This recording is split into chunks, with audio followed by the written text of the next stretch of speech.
Dear future generations, I think I speak for the rest of us when I say, sorry.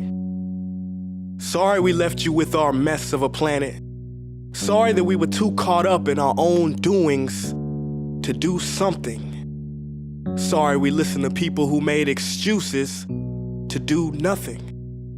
I hope you forgive us. We just didn't realize how special the earth was. Like a marriage gone wrong, we didn't know what we had until it was gone. For example, I'm guessing you probably know it as the Amazon desert, right? Well, believe it or not, it was once called the Amazon rainforest, and there were billions of trees there, all of them gorgeous, and... Oh, you don't know much about trees, do you? Well, let me tell you, trees are amazing. I mean, we literally breathe the air they are creating. They clean up our pollution, our carbon. They store and purify water, give us medicine that cures our diseases, food that feeds us, which is why I'm so sorry to tell you that we burn them down. Cut them down with brutal machines, horrific, at a rate of 40 football fields every minute. That's 50% of all the trees in the world gone in the last 100 years. Why? For this. And that wouldn't make me so sad if it weren't so many pictures of leaves on it. You know, when I was a child, I read how the Native Americans had such consideration for the planet that they felt responsible for how they left the land for the next 7 generations. Which brings me great sorrow, because most of us today don't even care about tomorrow. So I'm sorry. I'm sorry that we put profit above people, greed above need, the rule of gold above the golden rule. I'm sorry we use nature as a credit card with no spending limit, overdrafting animals to extinction, stealing your chance to ever see their uniqueness or become friends with them. Sorry we poison the ocean so much that you can't even swim in them.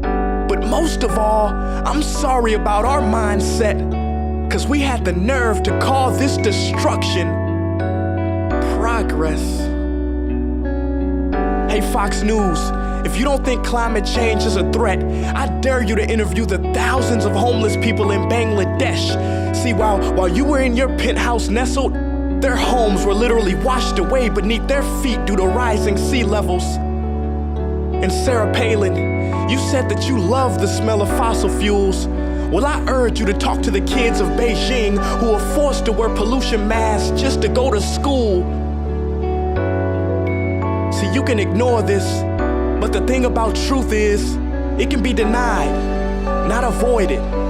So I'm sorry, future generations. I'm sorry that our footprint became a sinkhole and not a garden. I'm sorry that we paid so much attention to ISIS and very little to how fast the ice is melting in the Arctic. I'm sorry we doomed you, and I'm sorry we couldn't find another planet in time to move to. You know what? Cut the beat. I'm not sorry. This future, I do not accept it, because an error does not become a mistake until you refuse to correct it. We can redirect this. How? Let me suggest that if a farmer sees a tree that is unhealthy, they don't look at the branches to diagnose it, they look at the root.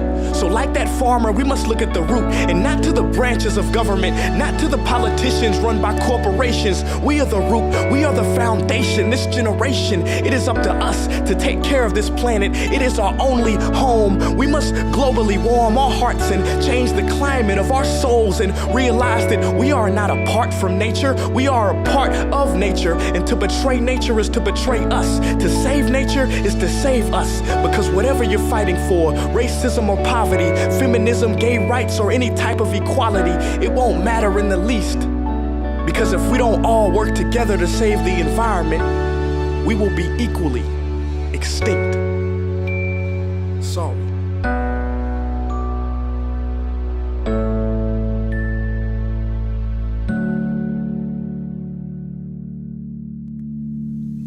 Hey guys, for the past several weeks, I've been here in Africa, the heart of Africa, witnessing the horrific destruction of the rainforest, which inspired me to write this piece.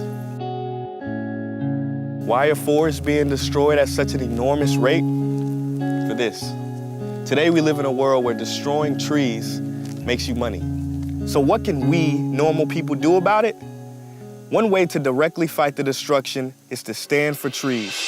By standing for trees, not only can you save the lives of trees, help forest communities, and protect the rights of animals to live in their homes, but you will also balance the amount of pollution that you yourself give off with your everyday activities, making you a part of the solution and not the problem.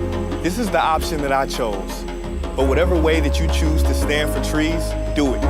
Because a wise man once said, when the rivers are all dried up and the trees cut down, man will then realize that he will not be able to eat money.